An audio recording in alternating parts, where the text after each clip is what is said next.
Everybody's got to have their go-to chili recipe, right? I'm Andrew Zimmern. This is Bizarre Foods in the Kitchen, and you're about to learn how to make my favorite chili recipe that's very Southwestern inspired. Give me a chili that's got black beans. Give me some nice pork shoulder in there, a lot of different types of peppers, and braise it with dark beer. Finish it off with a little thickened corn flour that's mixed with water, a nice masa, and I think you've got a chili that is second to none.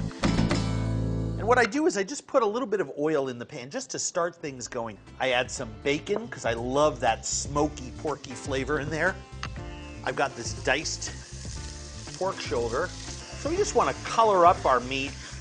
And we're going to add to this pan our onion, some poblano chilies, a little bit of diced red pepper, garlic, some beautiful Mexican oregano, dried ground cumin, ancho chili powder, and my favorite ingredient, chipotles in adobo. They come whole. You can mince them on a board. I happen to be a big mortar and pestle guy. Just a couple of strokes here of this big heavy pestle will chop up all those chilies.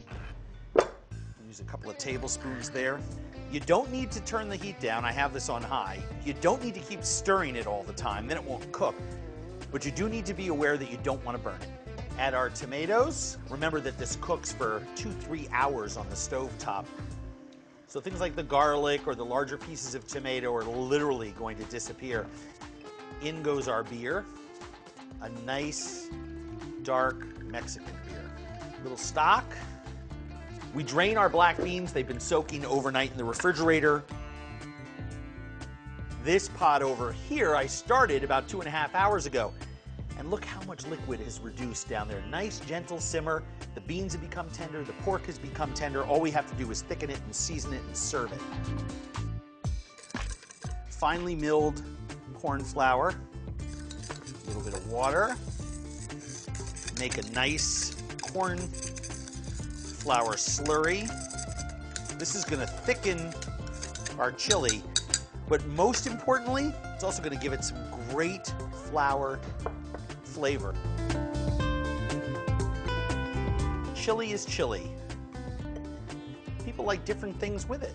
Some people like green onion, some people want lime, some people want sour cream.